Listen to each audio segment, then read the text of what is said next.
Salut votre Socos, j'espère que tout le monde se porte bien après cette belle petite victoire 0-1 farce. Ouais, c'est farce. Non, c'est pas une farce. Face à Arsenal. Très bon résultat, hein, vu que c'est un résultat à l'extérieur. J'en demandais pas plus. Voilà, 0-1, c'est on va dire, c'est le minimum syndical, mais contre une équipe comme ça et et surtout à l'extérieur, c'est un super bon résultat. Beaucoup de supporters, j'avais entendu beaucoup de supporters qui allaient se contenter d'un match nul, un 0-0 ou un 1-1, tu vois, qui aurait été pas mal aussi, tu vois. Mais avoir un but d'avance contre cette équipe-là, c'est énorme. C'est énorme parce que ils sont chez eux, avec leur public devant, qui pousse, tout ça. Voilà. Mais je tiens aussi à dire, hein, et bravo aux ultras parisiens. Déjà, le PSG, vers la fin, ils ont éteint complètement l'Emirates Stadium. Et en plus, les ultras parisiens, on n'entendait que vers la fin, même avant, beaucoup avant la fin. Et franchement, j'ai adoré, quoi. Il y a plus qu'eux qui chantaient. Le reste, Arsenal, tu vois, la tête des supporters, des fois, ils montraient, ils étaient dépités, les mecs. Ils étaient vraiment au bout du rouleau, au bout de leur vie. Enfin, bref. En tout cas, j'ai vraiment aimé retrouver notre Paris Saint-Germain. Mon Paris Saint-Germain. Notre Paris Saint-Germain. Parce que quand le Paris Saint-Germain joue comme ça, quand il se met en mode Robocop, en mode Terminator, il est presque imprenable. J'ai bien dit presque. Et ça fait plaisir parce que j'avais des doutes et j'avais vraiment pas aimé le match contre Nice. Et j'avais dit, j'espère que c'est un faux pas. Hein, j'avais poussé un coup de gueule. Et c'était vraiment un faux pas. Parce que là, j'ai vu un autre Paris Saint-Germain. Le Paris Saint-Germain qu'on a connu ces derniers mois. Et ça fait énormément plaisir de revoir des guerriers sur le terrain. Tu vois ce que je veux dire? Voilà. En tout cas, je pense que quand c'est des matchs comme ça importants, ils se remettent ils mettent ils s'appuient sur le bouton guerrier, barbare, Conan le barbare, et ils sortent un match de fou. Alors oui, il y a eu des moments chauds, il y a eu des moments on transpirait à grosses gouttelettes, nous les supporters. Voilà, le but annulé. D'ailleurs, très bon arbitrage, hein, je tiens à le préciser, très très bon arbitrage. Hein. Franchement, pour une fois qu'on a un arbitrage, quand il y a des bons arbitrages ou des bons arbitres, il faut le dire. Et là, c'est vraiment très très bien arbitré. Voilà. Donc hors-jeu de la part de Arsenal qui était vraiment hors-jeu. Cette manière de tirer les coups de pied arrêtés où ils sont loin et après aux dernières attentions ils arrivent et ils se mettent. Franchement, j'avais jamais vu ça. C'est nouveau, c'est frais, mais ça n'a pas marché contre Paris Saint-Germain. Voilà.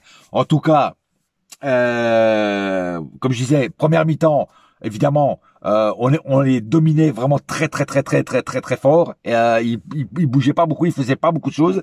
On les étouffait. Et ce but de Dembélé qui est venu à la 4e minute, je crois, sur une passe de Kvaratskhelia, mais c'est magnifique parce qu'en fait on les a pris à froid. Hein, on a versé le premier sang, le first blood comme dirait Rambo. Et là, on a touché direct dans le cœur, frère. Et ça fait du bien parce que ça m'attraque tout de suite. L'équipe qui est en face. Après, oui, ils ont essayé de revenir, ils ont essayé de faire beaucoup de choses. Ils ont eu aussi un bon gardien parce que sur le tir de Doué, franchement, si le gardien aurait pas eu un bon réflexe, il y aurait eu but, hein, voilà. Et puis après, on a eu aussi barre transversale de Ramos qui, dommage, j'aurais bien voulu qu'il marque. Barcola qui passe, mais collé au poteau. C'est incroyable. Il aurait croisé un tout petit peu moins. Le but la balle aurait été dans les filets. Enfin, c'est dommage. Beaucoup d'occasions ratées. On aurait pu gagner largement avec un score plus large. Mais bon, c'est comme ça. Le foot est comme ça. Et mais je suis très content, très content de ce que j'ai vu sur le terrain. J'ai vu vraiment des joueurs engagés, des joueurs qui avaient envie, qui avaient la grinta, qui avaient faim comme des pitbulls, comme des hyènes. C'est des hyènes, frère. C'était des hyènes sur le terrain. Hein, c'est même pas des lions, c'était des hyènes, frère. Tu vois. Et en termes de vitesse, c'était des guépards. Et ça fait plaisir. Voilà. Deuxième mi-temps, où Arsenal, bien évidemment, a mis le paquet. D'ailleurs, sur le but qui a été annulé, là, on a vu tout de suite qu'ils voulaient nous prendre tout de suite dès le début, comme nous, on l'a fait avec eux. Bon, ça n'a pas marché parce que il y avait hors-jeu. Et franchement, mais bon, tout le long du match, moi, je lui dis franchement, j'étais comme ça, je regardais l'écran, j'étais stressé, mais je pense que j'étais pas le seul, tu vois. Et après, quand j'ai vu encore 5 minutes d'arrêt de jeu, je dis putain, 5 minutes d'arrêt de jeu, mais ils sont fous. Il y a jamais eu 5 minutes d'arrêt de jeu, tu vois. Les 5 plus grandes, les 5 minutes les plus grandes de ma vie, quoi. Tu vois, c'est toujours comme ça, tu vois. Enfin bref.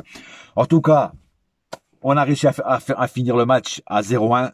Hein, on a tenu le score et ça, c'est très très important pour la dernière ligne droite qui sera au Parc des Princes. Par contre, au Parc des Princes, il faudra pas se dégonfler, il faudra vraiment tenir comme on a fait aujourd'hui et surtout marquer des buts. Parce que si on marque des buts là-bas, au Parc, Arsenal aura du mal vraiment à revenir. Tu vois ce que je veux dire? Voilà. Et il faudra sortir un match aussi bon, voire meilleur encore. Voilà. En tout cas, voilà. Il y a rien à dire. On va passer aux statistiques du match.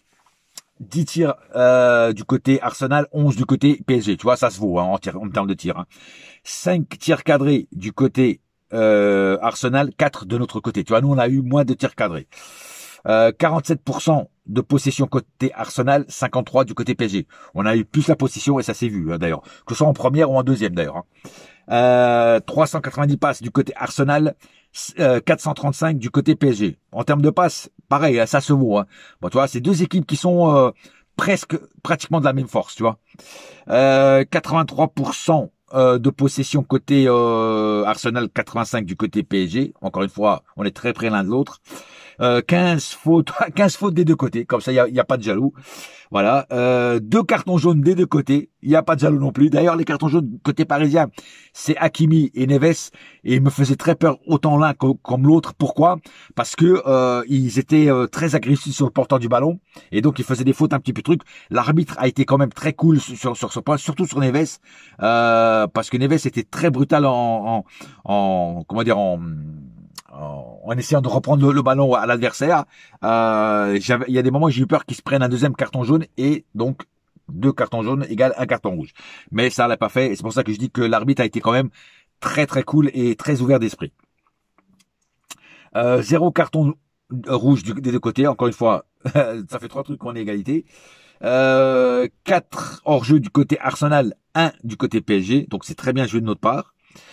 3 corners du côté Arsenal, 1 seul du côté PSG, tu vois. Donc, tu vois, c'est des équipes quand même qui sont vraiment très très costauds les deux, hein, on va dire. Hein, voilà. D'ailleurs, Saka, je vais appeler Saké, tu vois, parce qu'il m'a énervé. Donc, Saka n'a pas fait grand chose, donc Saké n'a pas fait grand chose. Hein, on l'a bu comme un petit Saké justement. Et voilà. Donc, mais bon, il faudra quand même faire attention à lui au match retour. Hein, voilà. On va passer au cas par cas. Donnarumma, encore une fois ce soir, très décisif, à la main ferme. J'ai remarqué que Donnarumma en Ligue 1, alors je dis pas qu'il est pourri, mais il est largement moins bon, mais en Ligue des Champions, c'est vraiment c'est une porte en fer. C'est un coffre blindé qu'on n'arrive pas à percer avec même une perceuse en diamant. Tu vois ce que je veux dire? Voilà. Alors lui-même, il se transforme en diamant pour pas qu'on y arrive à le percer. Et ça me plaît. Parce que Donnarumma, sur les grosses échéances, eh ben, il est là. Voilà, il est là. Il a été souvent, attaqué, c'est pas attaqué, je veux dire, il a été souvent, il a fait beaucoup d'arrêts parce qu'il a été souvent, il fallait qu'il les fasse, quoi. Donc, quand Donnarumma a beaucoup d'interventions, c'est là qu'il est bon. Tu vois, quand il en branle pas une pendant tout le match, c'est compliqué. Mais quand il a beaucoup de participation d'autres équipes, là, il devient bon. Et là, ce soir, encore une fois, il a été impérial. Voilà. Hakimi, pareil, bon match aussi dans l'ensemble. Il a assez percuté à l'avant aussi. Voilà. Non, très bon match en général de Hakimi. Marquinhos a tenu sa baraque à frites, comme on dit toujours. Il a pas été il a un moment, il a même fait une défense à la Marquinhos, hein, royal, avec la rage qui va avec. Voilà. Pacho, pareil. Alors Pacho, sur le but qui a été refusé, il est limite. Il est limite parce que si le but aurait été accepté, il aurait fait un mauvais marquage sur le joueur de Arsenal parce que c'est lui qui est au marquage, tu vois, mais il n'impacte pas assez pour empêcher le joueur de Arsenal de jouer. Donc heureusement que le but a été refusé, mais sinon à part ça, Pacho a été quand même, voilà, il a fait son taf. Il y a rien à dire. Nuno Mendes. Alors Nuno Mendes, il y a 2 joueurs qui m'ont déçu ce soir quand même. Nuno Mendes est l'un d'eux. Je le trouve pas au top. Je l'ai pas trouvé au top, Nuno Mendes. Très faiblard sur certaines actions. Souvent aidé par ses collègues. Bon, après, quand il y en a un qui est plus faible, les autres viennent l'aider. Ça, c'est bien. C'est un bon esprit d'équipe. Mais c'est vrai que Nuno Mendes, ce soir, je l'ai trouvé un cran, voire deux crans en dessous normalement, de ce qu'il fait. Voilà. Je m'attendais à un duo, enfin, un combat entre Mendes et Sake. Hein, Saka. Mais il y a eu plus de duels entre Kvaratskhelia et Sake que Nuno Mendes. Mais bon, c'est comme ça. João Neves, il a fait du sale. Il a récupéré beaucoup de ballons, un peu, comme je dis, un peu trop agressif sur les récupérations de ballons, qui lui a valu un jaune. Bon, il proteste pas, ça c'est bien déjà, tu vois, c'est quelqu'un qui accepte et qui sur les cartons, même quand l'arbitre venait, à un moment il lui a parlé, il a écouté, voilà. Très bonne mentalité de Neves et ça me plaît. Voilà. Donc il faudrait que tu sois juste un tout petit peu. Enfin, que tu sois agressif pour prendre le ballon, c'est une chose, mais pas agressif sur le porteur du ballon. Je sais pas si vous me comprenez. Tu vois, il faut que tu arrives à lui prendre le ballon avec une intensité bien puissante, mais sans le mettre à terre pour qu'il y ait une faute et que tu prennes des cartons. Voilà. Vitinha, pareil, Vitinha a fait un bon ménage dans l'intérieur du jeu. Et il a fait du Vitinha, voilà, pas plus pas moins. C'est un match complet encore une fois de Vitinha. Et Vitinha a été un petit peu en dessous lui-même en conférence de presse. L'a admis qu'il était un petit peu moins bien, mais que sur ce match-là il allait être un peu mieux. Et c'est vrai, il l'a fait. Il a fait ce qu'il a dit. Et ça c'est voilà, c'est parfait. Fabien Ruiz. Alors Fabien Ruiz, il me régale de plus en plus. Fabien Ruiz redevient le Fabien Ruiz de la sélection espagnole. Ce soir, il a fait un match énorme. Vous avez même pas vu comment il a balayé le milieu de terrain.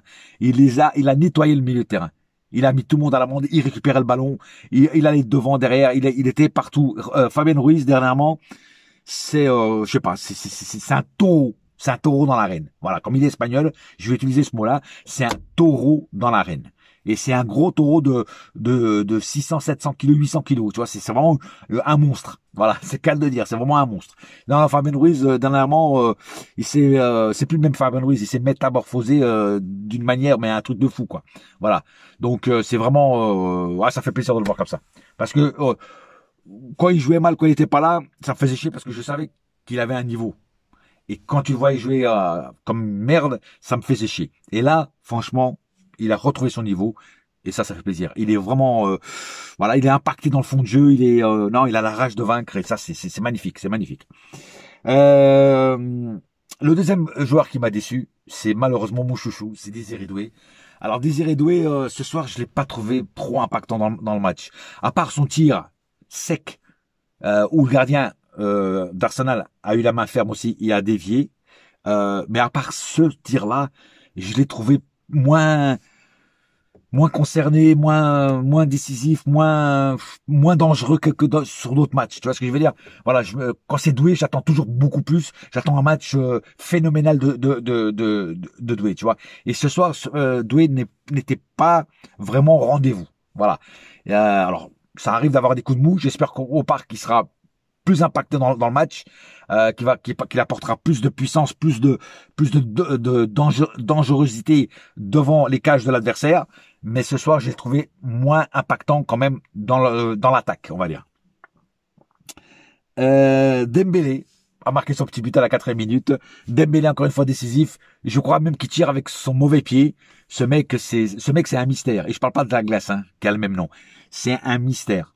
Tu sais jamais ce qu'il va faire, tu sais jamais de quel côté il va partir, de quel pied il va tirer.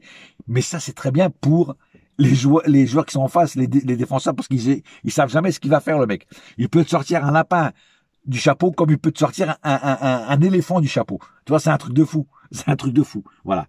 Après, en deuxième mi-temps, il s'est un petit peu effacé, il a été moins impactant, mais moins décisif, on le voyait moins. Mais c'est pas grave. Après, il est sorti. C'est Ramos qui est rentré. Ramos d'ailleurs qui a fait. Je tiens tout de suite à le dire. Ramos qui a fait une super entrée, hein, avec la barre transversale. Voilà, en quelques minutes. Voilà. Moi, je le dis toujours. Ramos mérite de jouer plus longtemps. Voilà. Je dis pas qu'il soit titulaire, mais au moins, je sais pas, 25 minutes, tu vois. Parce que c'est un mec qui peut aussi être décisif pour un match, tu vois. Voilà, pour te sceller un match. Voilà, et c'est dommage. Et voilà, et Dembélé, voilà, donc moins impactant en deuxième mi-temps. Kvaratskhelia, énorme. Voilà, très belle passe qui fait à Dembélé pour le but. Et tout le long du match, le mec, il tentait tout. Tout. Dribble, tir, machin, tout. Et il a tout fait. Il a même à un moment essayé de lober le gardien. Et Kvaratskhelia, c'est vraiment le joueur qui, même quand il marque pas, il arrive à faire du mal à l'adversaire. Et c'est ce qu'il a fait ce soir. Et donc vraiment très impactant aussi dans l'attaque. Il fait mal. Vraiment, il fait mal à l'attaque. Il fait mal à la défense, pardon, de l'adversaire. Et il fait du bien à notre attaque. Voilà.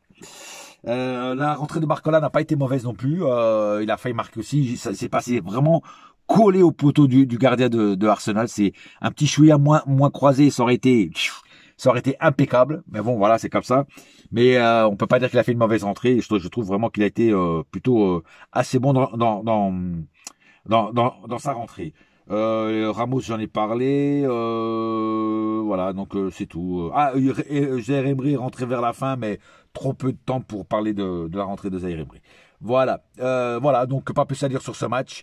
Très, très, très satisfait du résultat et à confirmer au retour et à gagner surtout le match pour qu'on puisse rêver, encore une fois, d'aller en finale.